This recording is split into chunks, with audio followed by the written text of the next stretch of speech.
Justice Santosh Hegde ತೀವ್ರ ಅಸ್ವಸ್ಥರಾಗಿದ್ದಾರೆ. ವೇದಿಕೆಯಲ್ಲಿ ಕುಸಿದು ಬಿದ್ದಿರುವಂತಹ 86 ವರ್ಷದ ನಿವೃತ್ತ ಲೋಕಾಯುಕ್ತ ಬಿಜಿಆರ್ ಸಂಧ್ಯಾ ಅಭಿನಂದನಾ ಸಮಾರಂಭದಲ್ಲಿ ಘಟನೆ ನಡೆದಿರುವಂಥದ್ದು. ಕೋಡಂಜಿ ಬಸಪ್ಪ ಕಾರ್ಯಕ್ರಮಕ್ಕೆ ಬಂದಿರುತ್ತಾರೆ. ಕಾರ್ಯಕ್ರಮದಲ್ಲಿ ಕುಸಿದು ಬಿದ್ದಿದ್ದಾರೆ ಸಂತೋಷ್ ಹೆಗ್ಡೆ. ಪೊಲೀಸ್ ವಾಹನದಲ್ಲೇ ವಿಕ್ರಮ್ ಆಸ್ಪತ್ರೆಗೆ ದಾಖಲು ಮಾಡಲಾಗಿರುತ್ತೆ. ಸಂತೋಷ್ ಹೆಗ್ಡೆ ಆರೋಗ್ಯ ಸ್ಥಿರವಾಗಿದೆ. ಶುಗರ್ ಲೆವೆಲ್ ಕಡಿಮೆಯಾದ ಹಿನ್ನೆಲೆ ಅಸ್ವಸ್ಥರಾಗಿದ್ದಾರೆ. ವಿಕ್ರಮ್ ಆಸ್ಪತ್ರೆಯಲ್ಲಿ ಸಂತೋಷ್ ಹೆಗ್ಡೆ ವಿಶ್ರಾಂತಿಯನ್ನು ಪಡೆದುಕೊಳ್ತಾ ಇದ್ದಾರೆ. ವೇದಿಕೆಯಲ್ಲೇ ಕುಸಿದು ಬಿದ್ದಿದ್ದಾರೆ 86 ವರ್ಷದ ಸಂತೋಷ್ ಹೆಗ್ಡೆ. ನಿವೃತ್ತ ನ್ಯಾಯಮೂರ್ತಿ ಸಂತೋಷ್ ಹೆಗ್ಡೆ ಅಸ್ವಸ್ಥರಾಗಿರುವಂಥದ್ದು.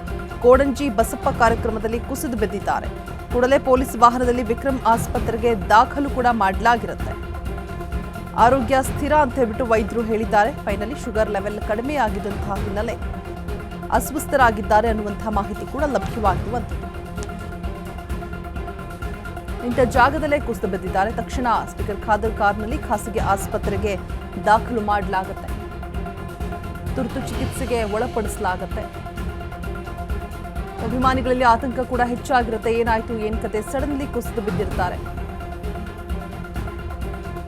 ಜಸ್ಟಿಸ್ ಸಂತೋಷ್ ಹೆಗ್ಡೆ ತೀವ್ರ ಅಸ್ವಸ್ಥರಾಗಿರುವಂಥದ್ದು. ವೇದಿಕೆಯ ಮೇಲೆಯೇ 86 ವರ್ಷದ ನಿವೃತ್ತ ಲೋಕಾಯುಕ್ತ ಕುಸಿದು ಬಿದ್ದಿರುವಂಥದ್ದು.